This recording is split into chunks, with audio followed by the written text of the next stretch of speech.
भारत का इतिहास कई हजार वर्ष पुराना माना जाता है। 72,000 साल पहले आधुनिक मनुष्य या होमोसेपियंस अफ्रीका से इंडियन सब कॉन्टिनेंट में पहुंचे थे, जहां वे पहले विकसित हुए थे।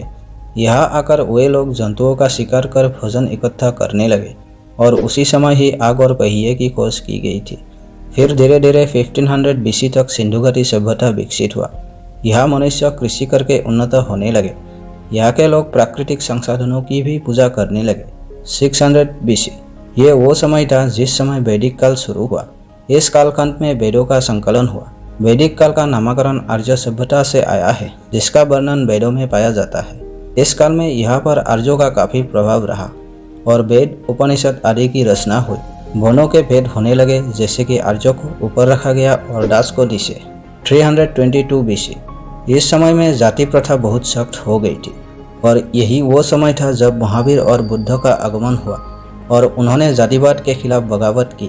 इस काल में महाजनपद का गठन हुआ। 185 बीसी इस समय चंद्रगुप्त मौर्य द्वारा मौर्य काल स्थापित किया गया। इस साम्राज्य के तहत पूरा उत्तर भारत आता था और चंद्रगुप्त मौर्य के पुत्र बिंदुसार ने 297 बीसी में मगध का शासन अपने हाथ में लेने के बाद इसे और आगे बढ़ाया। उसके बाद सम्राट अशोक ने 260 बीसी में कलिंग युद्ध की। हालांकि जीत उन्हें ही मिली थी, लेकिन भीषण नरसंहार को देखने के बाद राजा अशोक के मन पिघल गया और बौद्ध धर्म अपनाया। महाराज अशोक के बाद शुंग वंश ने मौर्य वंश को हराकर शासन अपने हाथ में लिया। इस वंश के प्रथम शासक पुष्यमित्र शुंग रहे। इस वंश के शासनकाल 185 बीसी से लेकर 78 बीसी के मध्य तक रहा। शुंग वंश का शासनकाल में बहुत से युद्ध हुए, जिसमें से कलिंग, सातवाहन, पंचाल, मित्र आदि शामिल है। शुंग वंश के शासकों ने शिक्षा और कला के क्षेत्रों में बहुत से काम किए ताकि शिक्षा के क्षेत्रों में भी लोग आगे बढ़े।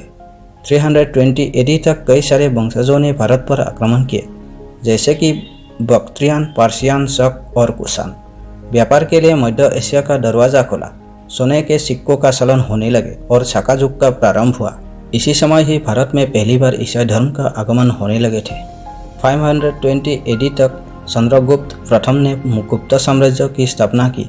इस शासनकाल को भारत का स्वर्ण युग भी कहा जाता है, क्योंकि इस युग में सारे शिक्षा के विकास हुए, जैसे कि विज्ञान, तकनीक, अभियांत्रिक, कला, साहित्य, गणित, दर्शन, खगोलशास्त्र आदि। उत्तर भारत में शास्त्र युग का आगमन हुआ। चंद्रगुप्त ने अपने राजवंश का विस्तार करने लगे। कालिदास, आर्यभट्ट, बरामिहिर, विष्णु शर्मा आदि इस युग में ही जन्मे थे। इससे पहले संख्या प्रणाली में 1 से लेकर 9 तक की संख्याएं थी। आर्यभट्ट ने शून्यों का आविष्कार करके इस संख्या प्रणाली को पूर्ण किया था। 600 एडी तक हुनों के उत्तर भारत में आगमन हुआ। एक एक करके सभी राज्यों पर आक्रमण करने लगे। उत्तर में कई राजवंशों के परस्पर युद्ध करने से बहुत से छोटे राज्यों का निर्माण होने लगे। उसी समय राजा हर्षवर्धन के शासनकाल शुरू हुआ। हुनों के हमले से हर्षवर्धन का राज्य कई छोटे राज्यों में बंट गया। इस शासनकाल में प्रसिद्ध चीनी यात्री ह्वेनसांग ने भारत का यात्रा की थी।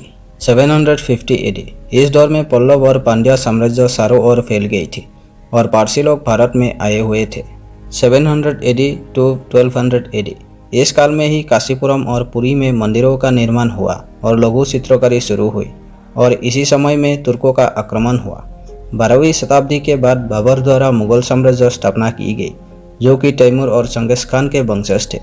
बाबर ने उज्बेकिस्तान से लेकर बांग्लादेश तक पूरे भारत पर कब्जा किया और मुगलों के कई वंशजों ने भारत पर शासन किया। फिर 20 मई 1498 को कुछ नाविकों ने केरल राज्य के कालीकट जगह पर पहुंचा और तब से मानो देश की तस्वीर ही बदल गई। इसी समय वास्को डी गामा ने भारत की समुद्री मार्ग को खोज की थी।